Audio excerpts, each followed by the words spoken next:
G'day, welcome to Partakers and to our series where we are reading from a book by Brother Lawrence, The Practice of the Presence of God, the Best Rule of a Holy Life, being conversations and letters of Brother Lawrence. 11th letter. To one who is in great pain, God is the physician of body and of soul, feels that he would gladly suffer at his wish. I do not pray that you may be delivered from your pains, but I pray God earnestly that he would give you strength and patience to bear them as long as he pleases. Comfort yourself with him who holds you fastened to the cross. He will loose you when he thinks fit. Happy those who suffer with him. Accustom yourself to suffer in that manner, and seek from him the strength to endure as much and as long as he shall judge to be necessary for you. The men of the world do not comprehend these truths, nor is it to be wondered at, since they suffer like what they are, and not like Christians. They consider sickness as a pain to nature, and not as a favour from God. And seeing it only in that light, they find nothing in it but grief and distress. But those who consider sickness as coming from the hand of God, as the effects of his mercy and the means which he employs for their salvation, commonly find in it great sweetness and sensible consolation. I wish you could convince yourself that God is often, in some sense, nearer to us and more effectually present with us in sickness than in health. Rely upon no other physician, for, according to my apprehension, he reserves your cure to himself. Put then all your trust in him, and you will soon find the effects of it in your recovery, which we often retard by putting greater confidence in physic than in God.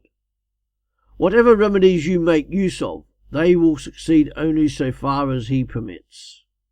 When pains come from God, he only can cure them. He often sends diseases of the body to cure those of the soul.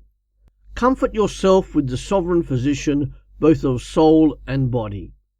I foresee that you will tell me that I am very much at my ease, that I eat and drink at the table of the Lord. You have reason, but think that it would be a small pain to the greatest criminal in the world to eat at the king's table and be served by him, and notwithstanding such favours to be without assurance of pardon. I believe he would feel exceeding great uneasiness, and such as nothing could moderate, but only his trust in the goodness of his sovereign.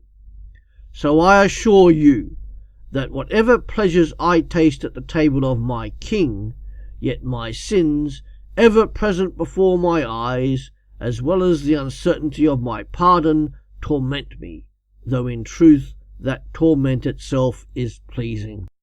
Be satisfied with the condition in which God places you. However happy you may think me, I envy you.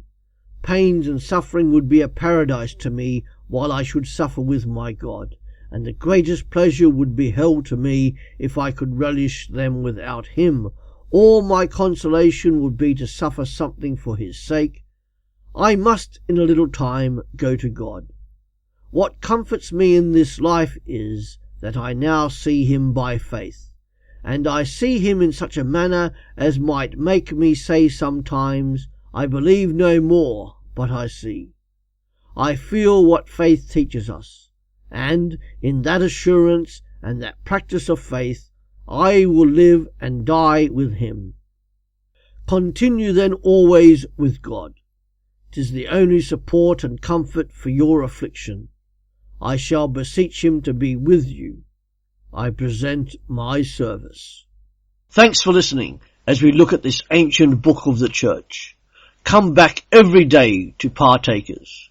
www.partakers.co.uk, where there is something added to help you as a Christian disciple in the 21st century.